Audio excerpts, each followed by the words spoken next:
Hello, Nicola. Hello. How are you? I'm very well, thank you. Good.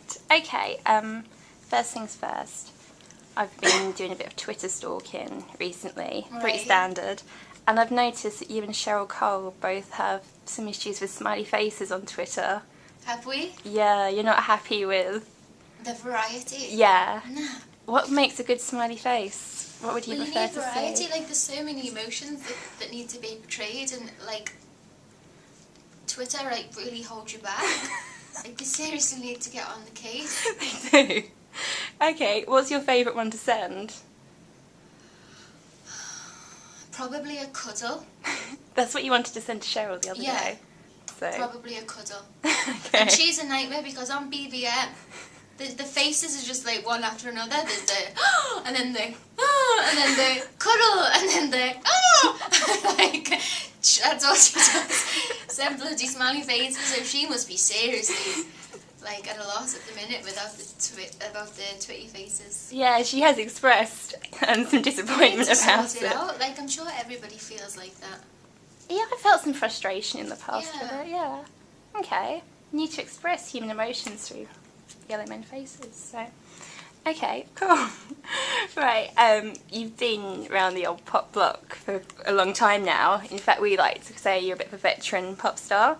What do you think makes You're making me feel old. Yeah, I didn't mean it like that. Did a bit, no. What do you think makes a good pop star? You've seen quite a few come and go, so...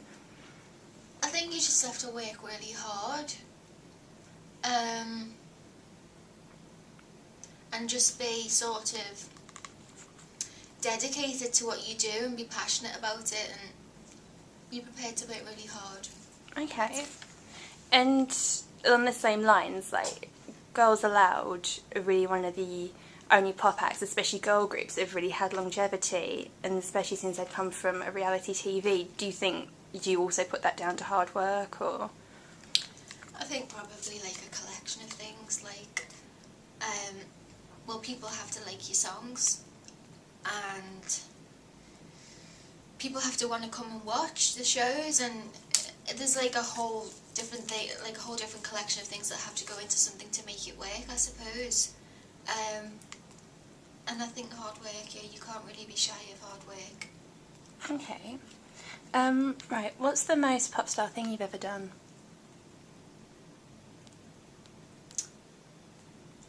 Most pop star thing I've ever done? I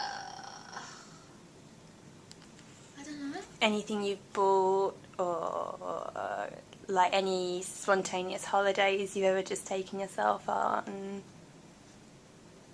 Most pop star thing I've ever done? Probably like performing at the Brits.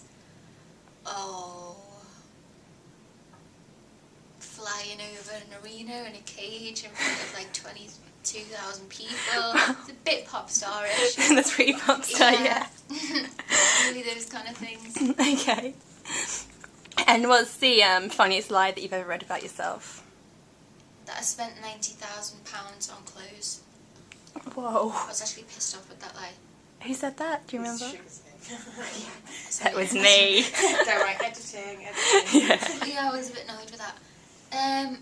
I don't know, I kind of just did the mill. No. I didn't like that lie. That was really frustrating because that did not happen.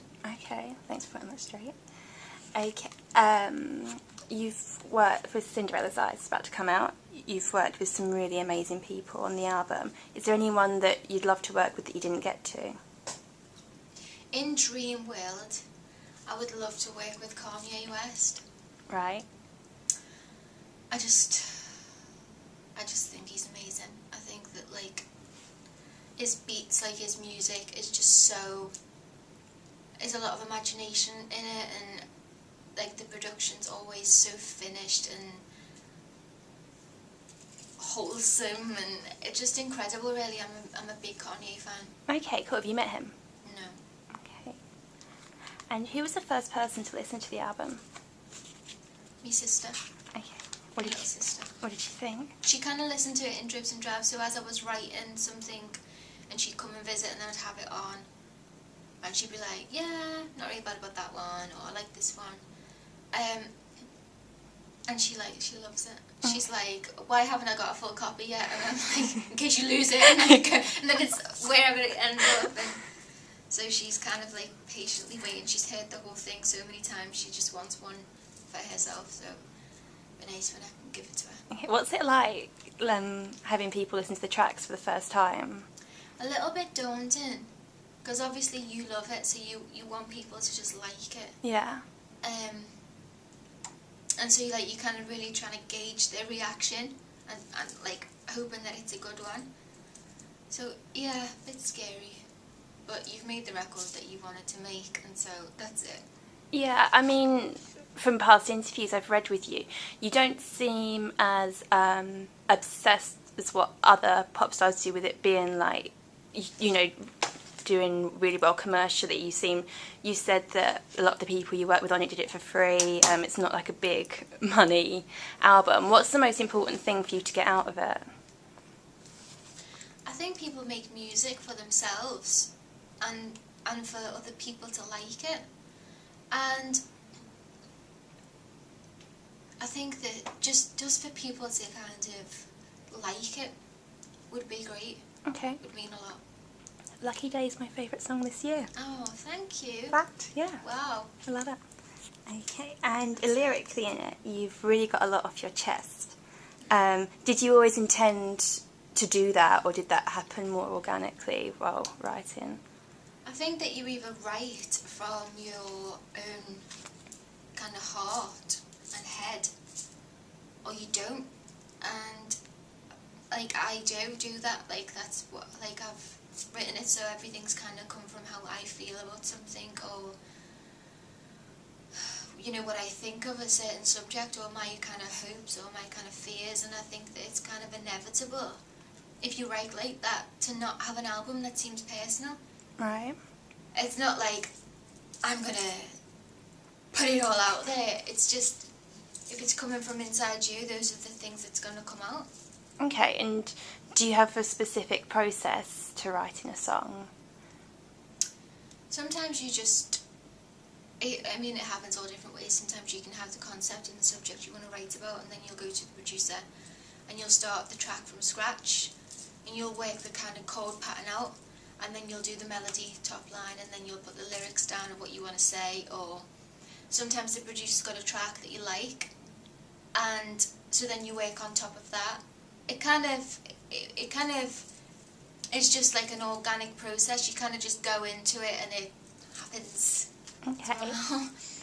Alright, and last question. Are there any certain celebrities or members of the press that you'd really like to kind of put two fingers up to with this album and how you're doing now?